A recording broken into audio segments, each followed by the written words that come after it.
അപ്പം എങ്ങനെ തുടങ്ങുമല്ലേ? ഇന്ന് കുറച്ച് താമര വെച്ച് പരീക്ഷിച്ചാലോ? അതിനു വേണ്ടി കുറച്ച് വളവും 3-4 ബേസിനൊക്കെ ഞാനിവിടെ എടുത്തിട്ടുണ്ട്. ആദ്യം ബേസിനിലേക്ക് ആവശ്യത്തിന് ചാണകപ്പൊടി ഇട്ട് കൊടുക്കാം. അതിൽ കല്ലും കട്ടയൊക്കെ ഉണ്ടെങ്കിൽ കട്ടയൊക്കെ ഉടച്ച് കല്ലൊക്കെ എടുത്ത് മാറ്റി കൊടുക്കണേ.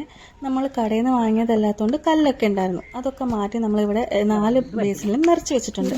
ഇനിയും കുറച്ച് വേപ്പിൻ പിണ്ണാക്ക് ഇട്ട് കൊടുക്കണേ. അതിനുശേഷം ഇത് ഓപ്ഷനിലാണ് കേട്ടോ, കടലപ്പിണ്ണാക്ക് കയ്യിലുണ്ടായിരുന്നതുകൊണ്ട് ഇട്ട് കൊടുത്തെന്ന് മാത്രമേ ഉള്ളേ. നമ്മുടെ മെയിനായിട്ടാണ് എല്ലുപൊടി. ആവശ്യത്തിന് എല്ലുപൊടി എല്ലാ ബേസിലും ഇട്ടിട്ട് നമുക്ക് നല്ലതുപോലെ ഇളക്കി കൊടുക്കണം. കട്ടയൊക്കെ ഉടച്ച് ഇളക്കി കൊടുക്കണേ. ഇതുപോലെ സെറ്റാക്കി വെച്ചിട്ടുണ്ട്. ഇനി നമുക്ക് പോയി കുറച്ച് മണ്ണെടുത്തിട്ട് വരാം. ഞാൻ പാടത്തുനിന്ന് നല്ല ചെളിയുള്ള മണ്ണാണ് എടുക്കുന്നത്. കാരണം നേരത്തെ ഞാൻ നമ്മുടെ പറമ്പിലുള്ള മണ്ണെടുത്ത് താമര നട്ട് നോക്കിയിട്ട് അങ്ങോട്ട് ശരിയായില്ല. എന്നാൽ പിന്നെ നല്ല ചെളിയുള്ള മണ്ണ് തന്നെ എടുക്കാമെന്ന് വിചാരിച്ചു.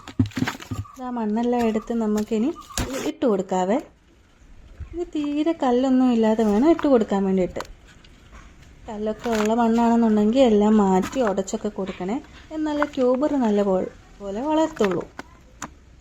മണ്ണ് നമ്മുടെ ബേസിൻ്റെ പാതി നിറച്ചാൽ മതിയേ. എന്നിട്ടൊന്ന് നനച്ചു കൊടുത്ത് സെറ്റാക്കി എടുക്കണം. നമ്മളെല്ലാ ബേസിനിലെയും മണ്ണ് നല്ലതുപോലെ നനച്ചെടുത്തിട്ടുണ്ട്. അതിനുശേഷം ഇതൊന്ന് ചെളിയാക്കി എടുക്കണം. ഇതാ ഈ കാണുന്ന പോലെ.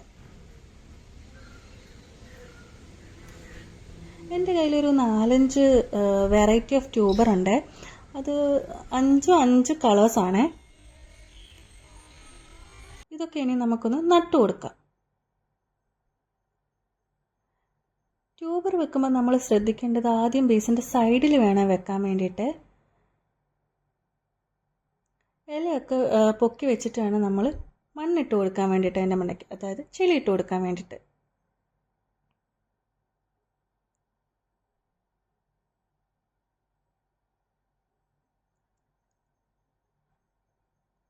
ഞങ്ങൾ 3 പേരും കൂടാണ് എല്ലാ ബേസിനിലേക്കും ഇത് വെച്ച് കൊടുത്ത് ശരിയാക്കി എടുത്തത്.